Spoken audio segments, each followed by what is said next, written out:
Hello, all my pockets full of sunshine. It's Michelle Visage, and welcome to a brand new season of Whatcha Packin.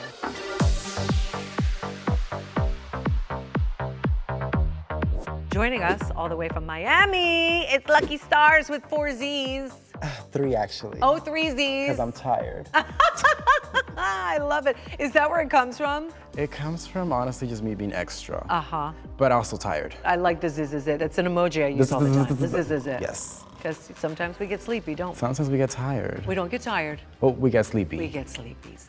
So you're from Miami. Yes. We have not had a lot of girls from Miami. Originally from Havana, Cuba. Oh, I love that. Yeah. I was born in Havana, Cuba, but I was raised in Miami. When did you immigrate? 3 years old, 2. Okay. One of those. So Miami, we've had 2 last season. Mm-hmm. And we had 1 the season before that. Malaysia Baby Doll Fox. Yes. And now you. Yes. Joining the ranks, Lucky Stars. Yes, little old me. Can you believe it? Yes, I can believe it. I thank you.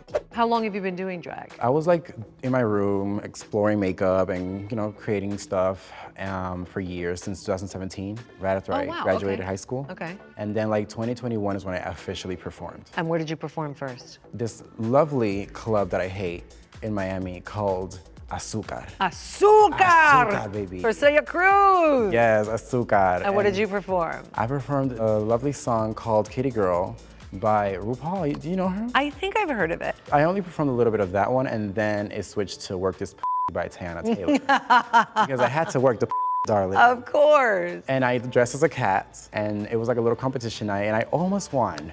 But? I almost won. Oh, but I lost. Right. So how many times did you audition? Once. This was one. I almost auditioned for 16. Okay.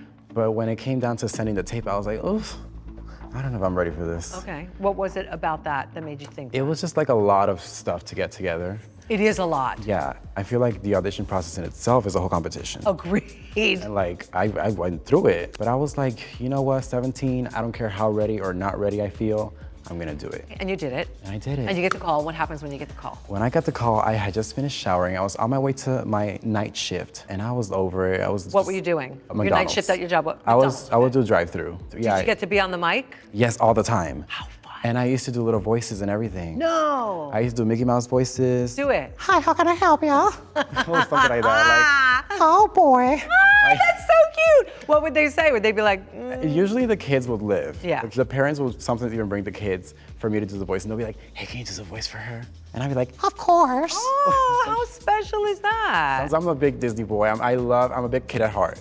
So I love cartoons, I love video games, I love like Care Bears and Rainbow Bright and all the vintage cartoons and all that. I love Care Bears too. I love Cheer Bear. Like, I'm obsessed with them. I get it. So you get the call, you're working your night shift at McDonald's, and then what happens? I decide, you know what, this is gonna be my last shift. And then I was just like, bitch, we gotta get ready. Yes. We have to get ready, like I don't have time. I don't get headaches, but when I got that list, that was the first headache I had in years. You got a migraine. I got a migraine. Oh my goodness. We didn't get really a chance to see you, Lucky. Oh yeah. Somebody has to go home first. I know, sadly it was you, but you know. It was me. This is a competition. This is the way it goes, right?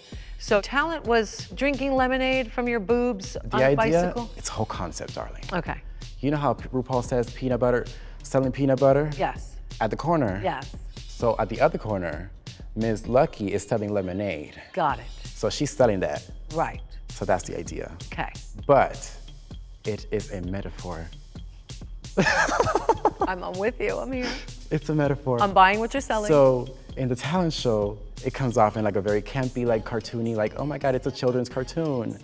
But there's like a dark undertone to it, like a little, you know what I mean? Like, it's like a cartoon episode gone crazy. But that seems, by looking at your drag, because again, we didn't get to. Yeah, I'm very much a crazy cartoon character that's stuck in reality, and she's just here for the vibes. No, I know you didn't get to do much, but was there a challenge that you really wanted to do? The ball.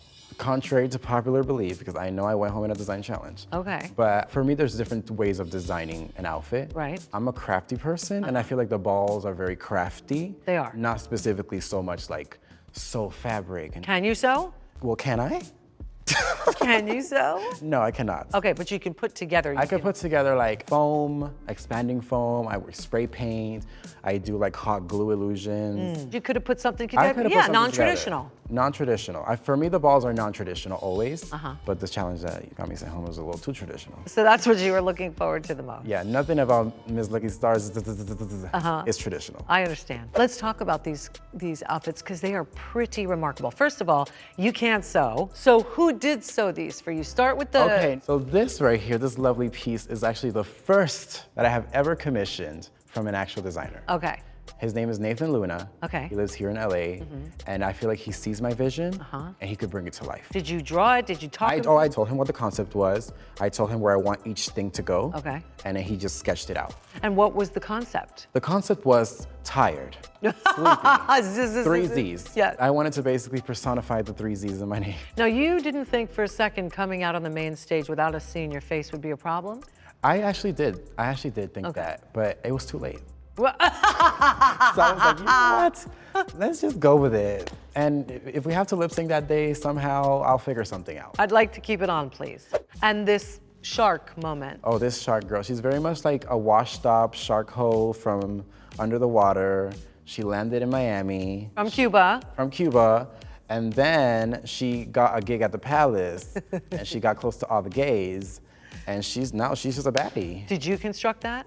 I constructed that. Yeah. So basically what I do is, I know you're probably thinking, how did he make that bodysuit? Right. So I buy things from the online world. Yes. And I'll just like paint over it. So basically this is a blank white bodysuit that I embellished and like a one-piece jumpsuit? Like just a whole jumpsuit that I painted all over. All of that is hand painted by me, handcrafted by me. Oh, wow. On a white bodysuit. And you can walk right into it. Yeah.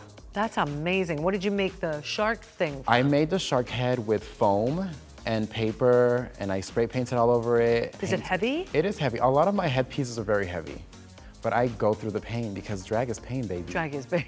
And I hate to say it, but it is. real drag has to be painful. If you don't feel it, you ain't doing nothing. Exactly. So how do you perform in something like that? I don't. Okay. I perform in it. Can you? That's the thing actually about me. I perform in things I should not be performing in. Okay. Because I'm just like, this is my drag character. Only I will go through this pain for this. Understood. So that's what makes me special. But it is what makes you special. One thing I love most about drag is seeing the way individuals do drag. When I go around the world, if I can stop in a local drag bar, that's what I do because I want to see how each person does drag. And this last one behind me that you brought. My favorite. It's amazing. Tell us why it's your favorite. It's like all of my favorite things from like vintage 80s cartoons come together. There's Care Bears in there, Rainbow Bright, a little bit of Looney Tunes with the cheeks.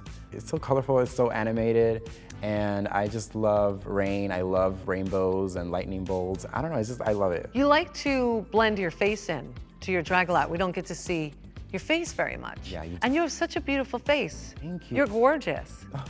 Who, me? Is this a thing that you consciously do, or that's just the way that you like to do your drag? I just do it like that. I don't consciously make an effort to hide my face per se or Got anything. It's just the way that bring my characters to life. Like I have to have a big old face and like, you know, big head and like big cheeks sometimes, maybe like a brow that extends past my face. Like I just like it like that. It's all based off of what the character is and what breathes life into it. It's all about the art. Yeah. Who would you have done in Snatch Game? Taylor Swift or Sofia Vergara. Okay. I like made characters out of them. How would you have done Taylor Swift? Taylor, I know it's like really hard because she's not really known for personality like that, Right. but like I basically created like this crazy ex-girlfriend character out of her with like teardrops coming down, like on the guitar, and I was just gonna be like, Josh, Right. I miss you. Right. Very, very crazy, very like psycho ex. And Sofia Vergara? Sofia Vergara is very like, you know, like she's very like body. I brought my first breastplate just for her. Okay.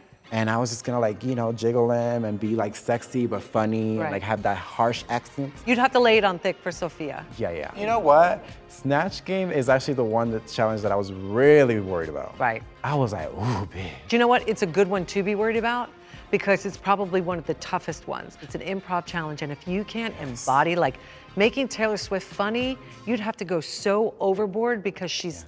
Yeah, that's the idea. Yeah. I was gonna go overboard. Well, I'm super excited that I got the chance to see you, and though it was brief, It was very brief. It was kind of like a burst of wind. It was a brief, just- brief experience, but it was filled with excitement. In rainbows and Lemonade. oh, and lemonade. And lemonade. And lemonade. Never forget Lucky's lemonade, honey. Well, you are officially a Ru girl. You're officially one of the family now. Thank you. And bienvenido familia. How do you say to the? Bienvenidos a la familia de A la RuPaul. familia de RuPaul. Let's say it together. Okay. Bienvenidos a la familia de RuPaul. Yay! La gran carrera de RuPaul. Yes! And thank you all for joining me for the first episode of a brand new season of Whatcha Packin. I'll see you next time. Bye.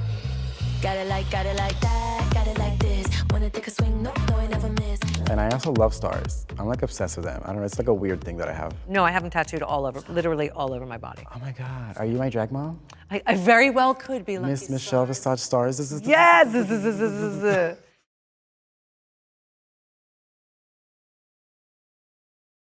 Hey, you want more non-Emmy nominated gay you traders? Well then don't forget to subscribe to the RuPaul's Drag Race YouTube page.